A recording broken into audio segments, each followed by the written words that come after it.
Water doesn't come from the tap, and yet it seems like we plan our cities as if it does. It's a system that begins as snowpack in our mountains, flows through streams and aquifers, passes through complex infrastructure before reaching our homes and businesses. I'm Mike Hansen, I'm a land use planning consultant, and in this overview video, I'll walk you through a primer of Utah's requirements for addressing water use and preservation in your general plan. In 2022, Utah passed Senate Bill 110, requiring municipalities to include water use and preservation element in their general plans. This was followed by Senate Bill 76 in 2023, which added a clarification about the consultation requirements and the Great Salt Lake impacts. So unless you're a town or fifth-class city, your municipality or county needs to comply with these requirements by December 31st, 2025. At a minimum, your water element needs to address 4 key areas.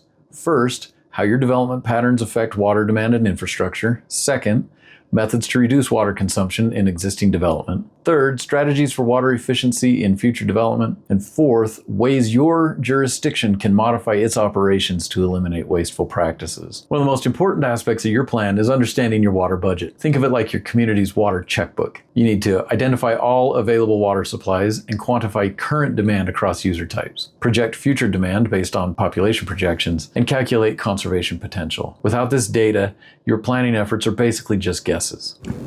Fortunately, the Division of Water Resources offers great resources, including watershed-specific budget information, system usage data, and flow diagrams that show where the water comes from and where it goes. You can use these tools to demonstrate how your planned development patterns will impact your local water system over time. And remember, you can't manage what you can't measure. In addition to understanding your overall water budget, effective water use and preservation elements also include specific implementation strategies with timelines. Consider addressing regulatory changes like landscape options that don't require turf in the park strips, educational programs such as RIP Strip, and future infrastructure improvements. Obviously, you must consult with your water providers and the Division of Water Resources. It's also important to remember that if you're in the Great Salt Lake watershed, your plan needs to consider your impacts to the lake. And don't forget to incorporate any local drought response planning, infrastructure master plans, water conservation plans, and other information sources with your water providers. The water use and preservation element presents unique challenges to the general plan. For example, some local governments and counties don't directly provide water services. They rely on separate water districts or companies. This means that in those cases,